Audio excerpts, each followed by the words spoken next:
France के लिए ये एक बहुत बड़ा संकट आन खड़ा हुआ है। अभी आज का ही अगर इंडियन एक्सप्रेस देख लें तो ये है कि जो पेरिस है फ्रांस की राजधानी, वहाँ के सबर्ब के एक मेयर हैं, उनके घर को उपद्रवियों ने आग लगा दी। वो तो टाउन हॉल में थे, लेकिन उनकी पत्नी और उनके 2 छोटे बच्चे वो सो रहे थे।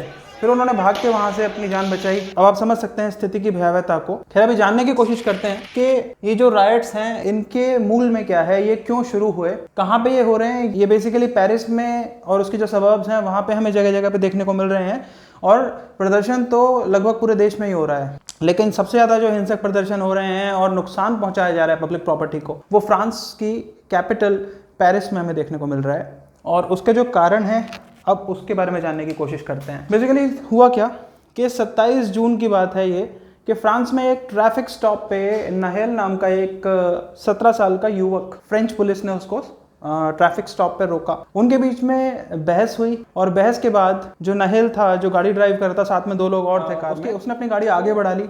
पुलिस ने उसे रोकने की कोशिश करी। गाड़ी ना रोकने पे पुलिस वाले ने फायर कर दिया और इसमें 17 साल के उस युवक की मौत हो गई। अब ये जो बच्चा था नहेल, इसकी जो मौत है यही ट्रिगर बना इस उपद्रव का। इसी के कारण पेरिस में ये मूवमेंट स्टार्ट हुआ। नहेल की जो माता है उन्होंने एक प्रोटेस्ट मार्च स्टार्ट करा, और उसके बाद this movement blew out of proportion. इसने इतना बड़ा स्वरूप अख्तियार कर लिया। ये जो मूवमेंट था, इसका जो आकार है ये बढ़ता ही गया और ये पूरे देश में बढ़ गया। और अब तो ऐसा है कि जो आसपास की और कंट्रीज़ हैं, जैसे बेल्जियम हो गया, स्विट्जरलैंड हो गया, वहाँ पे भी प्रोटेस्ट मूवमेंट देखने को मिल रहे हैं। और वहाँ पे भी लोग, जो स्टोर्स हैं, लोकल स्टोर्स हैं, उनको नुकसान पहुँचा रहे हैं। खबरें सुनने को मिल रही हैं कि वहाँ से सामान उठा के ले जा रहे हैं, तो पब्लिक प्रॉपर्टी को नुकसान पहुँचा रहे हैं। ये हो क्यों रहा है? ये हो इसलिए रहा है कि वो अपनी सॉलिडेरिटी दिखा रहे हैं उस नहेल के साथ जिसकी मृत्यु पुलिस की गोली चलाने के कारण हुई। अब नहेल जिसको पुलिस ने मारा, वो एक अरेबिक मूल का लड़का था। उसका जो डिसेंट था वो मोरक्कन और अल्जीरियन था। अब उसके पिता के बारे में तो कुछ नहीं पता चल पाया, लेकिन उसकी जो मदर हैं वो सामने आई, उन्होंने प्रोटेस्ट शुरू करा।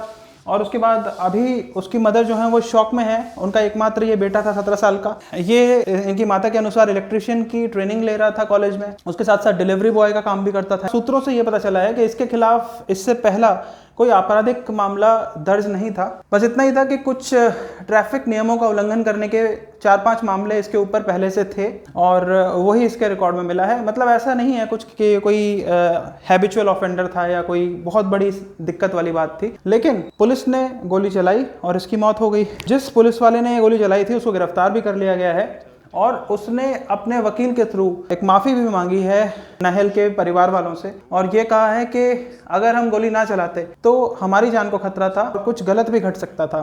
ये इन्होंने इसका जस्टिफिकेशन दिया है। ये कुछ दिया है या फिर जो एक्सक्यूज़ दिया है, इसको हम ये समझ सकते हैं कि ये अपना डिफेंस तैयार कर रहा है पुलिस वाला और पुलिस डिपार्टमेंट। क्योंकि 2015 में जब फ्रांस में आतंकी घटना हुई थी, चार्ली हेब्डो के ऑफिस पे हमला हुआ था आतंकियों का, उसके बाद फिर फ्रांस में एक सिक्योरिटी एक्ट लाया गया था, जिसमें अधिकारियों को ये पावर दी गई थी कि यदि कार में कोई व्यक्ति है वो रुक नहीं रहा है और उसके कारण पुलिस वालों की जान को या फिर अन्य व्यक्तियों की जान को कोई खतरा है, तो फिर वो अपनी सेफ्टी में गोली चला सकते हैं। तो समझा जा सकता है कि जो पुलिस वाला है उसको उसके वकील ने अच्छी तरह से एजुकेट कर दिया है, अच्छी तरह से मेंटर कर दिया है कि क्या बयान देना है। खैर, जिसकी जान गई, ये दुख तो सिर्फ वही समझ सकता है। पुलिस वाले ने तो गोली चला दी, इसकी कड़ी निंदा होनी चाहिए और पुलिस वाले को कड़ी से कड़ी सजा मिलनी चाहिए, क्योंकि ये ह्यूमन राइट्स का वायोलेशन है। अब बात होती है कि नहेल जो मोरक्कन और अल्जीरियन मूल का है, यही वो कारण है जिसने पेरिस में इन पर्टिकुलर और फ्रांस में इन जनरल दंगों को भड़कने का मौका दिया है। अब हुआ क्या है कि ये हो गया मोरक्कन और अल्जीरियन डिसेंट का, जो कि अरब वर्ल्ड का पार्ट है। आप देखेंगे कि जो मिडिल ईस्ट, नॉर्थ अफ्रीका वाला पार्ट है वो पूरा अरब वर्ल्ड है। तो वहाँ के लोग यूरोपियन कंट्रीज में इसलिए शरणार्थी बन के आते हैं क्योंकि वो अपनी कंट्री में जो पॉवर्टी हो गई या फिर सिविल वॉर चल रहे हैं या फिर संसाधनों का अभाव है, उनके चलते एक बेहतर जीवन की तलाश में वो यूरोपियन कंट्रीज में आके बसने का प्रयास करते हैं। फ्रांस में लगभग 10% के आसपास इमिग्रेंट्स पॉपुलेशन है। अब जो इमिग्रेंट पॉपुलेशन है, यानी कि 7 मिलियन के आसपास जो है वो इमिग्रेंट्स हैं फ्रांस में, और ज़्यादातर उसमें जो है ना वो यही अफ्रीकन और अरेबिक डिसेंट के लोग हैं। तो 7 करोड़ की आप समझिए कि फ्रांस में पॉपुलेशन है, और उसमें लगभग 70 लाख के आसपास जो है वो इमिग्रेंट्स की पॉपुलेशन है। जो इमिग्रेंट कम्युनिटी है उन्होंने ये कहा कि ये पहली बार नहीं हुआ है। 2015 के आतंकी घटना के बाद 2017 में जब से ये सिक्योरिटी लॉ आया है, तब से ये देखने को मिला है कि बहुत सारे ऐसी घटनाएं घटी हैं जिसमें ट्रैफिक स्टॉप पे पुलिस ने गोली चलाई है और लोग मारे गए हैं उसके कारण। और उसमें ज़्यादातर जो लोग मरे हैं वो अरेबिक या ब्लैक कम्युनिटी के जो इमिग्रेंट्स थे वो लोग थे। ये जो इमिग्रेंट्स हैं ये यहाँ पे एक मेजर चंक है सोसाइटी का, ये मेजर वोट बैंक भी है। तो ये जो 10% के आसपास जो इमिग्रेंट्स है ना, इन्होंने मूवमेंट स्टार्ट करा और इसी के रिएक्शन में जो फ्रांस का राइट विंग है वो भी सक्रिय हो गया और उसने भी रिएक्शन में अपना मूवमेंट स्टार्ट कर दिया। तो बेसिकली यही ट्रिगर है इन दंगों के पीछे कि पहले प्रोटेस्ट मूवमेंट स्टार्ट हुआ और प्रोटेस्ट मूवमेंट के रिएक्शन में इस तरह का ये एक हम रायट्स कहेंगे कि रायट्स स्टार्ट हो गए। और बेसिकली जो दो पार्टीज हैं इन रायट्स के पीछे वो हैं इमिग्रेंट्स कम्युनिटी जो कि अरेबिक और ब्लैक डिसेंट की है मेनली फ्रांस में, और दूसरा राइट विंग जो वहाँ के राइट विंग हैं यानी कि जो वाइट सुप्रीमेसी की बात करते हैं, जो इस्लामोफोबिया की बात करते हैं, तो वो सारे लोग वो इन सब घटनाओं को अंजाम दे रहे हैं। और इसी के कारण हमें देखने को मिल रहा है कि फ्रांस में दिन पे दिन स्थिति बद से बदतर होती जा रही है। ऐसा पहले भी हुआ था कि 2005 में भी इमरजेंसी लागू हो गई थी और अब ये भी है कि फ्रांस में इमरजेंसी लगने के हालात हो रहे हैं। लेकिन वही है कि जो राष्ट्रपति मैक्रोन है वो चाहते नहीं है कि इमरजेंसी लगे। इससे पहले 2005 में इमरजेंसी लगी थी, 2015 में इमरजेंसी लगी थी। 5 में यही हुआ था कि ब्लैक रेस अरेबिक डिसेंट के 2 इमिग्रेंट कम्युनिटी के 2 लड़के थे, पुलिस से बचने के लिए वो इलेक्ट्रिसिटी सब स्टेशन में छुपे थे, गलती से उनका हाथ किसी इलेक्ट्रिसिटी वायर पे लग गया, दे गॉट इलेक्ट्रिक्यूटेड और वो उनकी वहीं पे मौत हो गई थी। तो उसको लेके बहुत दंगे में हुए थे फ्रांस में और इमरजेंसी की एक स्टेट को लागू कर दिया गया था। 2015 में भी यही चीज़ हुई थी कि इमरजेंसी को लागू कर दिया गया था। इमरजेंसी लागू करने के बाद क्या होता है कि पुलिस के पास, अधिकारियों के पास, सरकार के पास विशेष अधिकार आ जाते हैं कर्फ्यू लगाने के, लोगों को एकत्रित होने से रोकने के। तो इससे स्थिति और भी गड़बड़ा सकती है। तो वहाँ की जो सरकार है वो खुद नहीं चाहती कि इमरजेंसी लागू हो। अब ये तो बात हो गई फ्रांस में जो दंगे हो रहे हैं उसके पीछे के कारणों की। अब ये जो दंगे फ्रांस में हो रहे हैं इसका असर क्या होगा? अब हम इसका जो असर है अगर वो देखें तो वो हमें 2 तरीके से देखना होगा। एक तो उसका रीजनल इफेक्ट यानी नेशनल लेवल पे फ्रांस में क्या इफेक्ट पड़ेगा, और दूसरा यूरोप की पॉलिटिक्स पे इसका क्या इफेक्ट पड़ेगा। तो बेसिकली ये जैसे हमने देखा कि ये जो दंगे हैं इनके मूल में है एक इमिग्रेंट्स के अगेंस्ट एक मूवमेंट राइट विंग पार्टीज के द्वारा। तो फ्रांस में अगर हम देखें तो फ्रांस की जो ऑपोजिशन की लीडर है मैरीन ले पेन, इनके आधार को इससे और मजबूती मिलेगी क्योंकि ये राइट विंग नेशनलिस्ट हैं। इमिग्रेंट्स की देश में एंट्री को रोकने के लिए ये आवाज उठाती हैं। पिछले चुनाव जो थे उसमें भी इनकी लोकप्रियता ये थी कि 40% से ज्यादा इनको वोट मिले थे और इनका आधार अब और बढ़ेगा। तो फ्रांस की पॉलिटिक्स में तो ये बदलाव है। और यूरोप में ये है कि राइट विंग पॉलिटिक्स रिवाइव हो रही है। अब राइट विंग पॉलिटिक्स क्या बोलती है? ये कहती है कि इमिग्रेंट्स को देश में नहीं आने देना है, व्हाइट सुप्रीमेसी की बात करते हैं और इस्लामोफोबिया की बात करते हैं। तो ये सारे राइट विंग पॉलिटिक्स के मुख्य मुद्दे हैं। और इसके हम अगर एग्जाम्पल देखना चाहें तो हम देखेंगे कि जो जॉर्जिया मेलोनी है वो इटली की प्राइम मिनिस्टर बनी है, तो वो इसी वेव के ऊपर राइड करके प्राइम मिनिस्टर बनी है। ग्रीस, वहाँ पे 3 पार्टीज हैं जो कि संसद में पहुंची हैं सिर्फ राइट विंग पॉलिटिक्स के रिवाइव होने के कारण ही। स्वीडन में अगर हम देखें तो स्वीडन डेमोक्रेट पार्टी जो है वो भी 2nd नंबर की सबसे बड़ी पार्टी बन चुकी है स्वीडन में।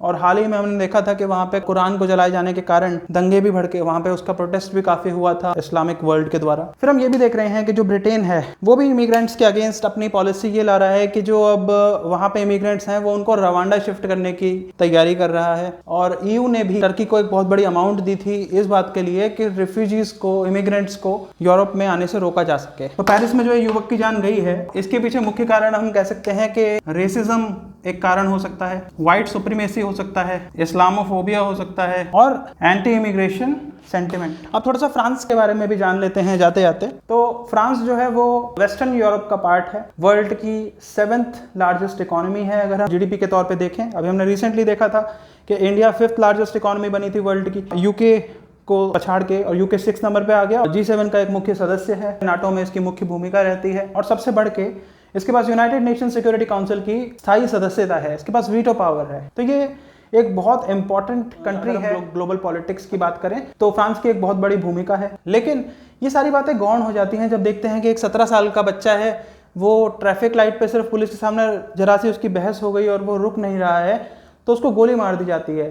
तो फिर कहाँ से ये देश उदार हो गया और कहाँ से इस देश की विशालता के या फिर इसके महत्वपूर्ण होने के कोई मायने रह जाते हैं? इन सब चीज़ों का महत्व फिर कौन हो जाता है इस बात के आगे जब लोगों के मानवाधिकार को इस तरह से तार तार किया जाता है। ये पूर्ण रूप से मानवता के विरुद्ध है, इसकी घोर निंदा होनी चाहिए और उस पुलिस वाले को कड़ी से कड़ी सजा मिलनी चाहिए। फ्रांस जो है वेस्टर्न यूरोप का पार्ट है, इसके नॉर्थ में है जर्मनी और बेल्जियम, स्पेन और इटली को देखते हैं इसके साउथ में, इसके ईस्ट में हम स्विट्जरलैंड को देखते हैं और स्विट्जरलैंड और बेल्जियम में मैंने आपको बताया कि वहाँ पे भी ये जो दंगे हैं ना, इनका असर देखने को मिल रहा है। सॉलिडारिटी दिखाने के लिए इसकी आड़ में वहाँ पे दंगे हो रहे हैं, वहाँ पे स्टोर्स को लूटा जा रहा है, और कुछ जो असामाजिक तत्व हैं वो भी इस मौके का फ़ायदा उठा रहे हैं और आगजनी करना, लूटपाट मचाना इसमें लिप्त हो रहे हैं और वहाँ की व्यवस्था को चुनौती दे रहे हैं। फ्रांस के बाईं तरफ अगर हम देखें तो वहाँ पे अटलांटिक ओशन है। इंग्लिश चैनल फ्रांस के और यूके के बीच में आता है, जहाँ पे एक अंडर वाटर मेट्रो भी चलती है। और फ्रांस के नीचे अगर हम देखें तो वहाँ पे मेडिटेरेनियन सी है, स्पेन के बाद मेडिटेरेनियन सी आ जाता है और स्ट्रेट ऑफ जिब्राल्टर आता है, और स्ट्रेट ऑफ जिब्राल्टर के बाद मोरक्को, अल्जीरिया, टूनीशिया, लीबिया, इजिप्ट, ये सारी कंट्रीज आ जाती हैं जो कि मेडिटेरेनियन रीजन की कंट्रीज हैं और नॉर्थ अफ्रीका का पार्ट हैं। तो ये हो गया फ्रांस की ज्योग्राफी के बारे में और उसके पॉलिटिकल पोजीशन के बारे में। बस मैं ये भी बताना चाहूँगा कि जो आज का मेरा सेशन है, ये मेरी एक फ्रेंड है स्वाति मिश्रा, उनके कहने पे मैंने इसको रिकॉर्ड किया है। कल ही रात को उन्होंने कमेंट किया था कि मैं फ्रांस में जो दंगे हो रहे हैं इसके ऊपर वीडियो बनाऊं। उन्हीं की रिक्वेस्ट पे मैंने ये वीडियो बनाया है। आपको ये वीडियो कैसा लगा, अपनी राय अवश्य कमेंट बॉक्स में साझा करें। और स्वाति, अगर आप इस वीडियो को देख रहे हैं तो खास तौर पे आप बताएं कि आपको ये सेशन कैसा लगा। धन्यवाद।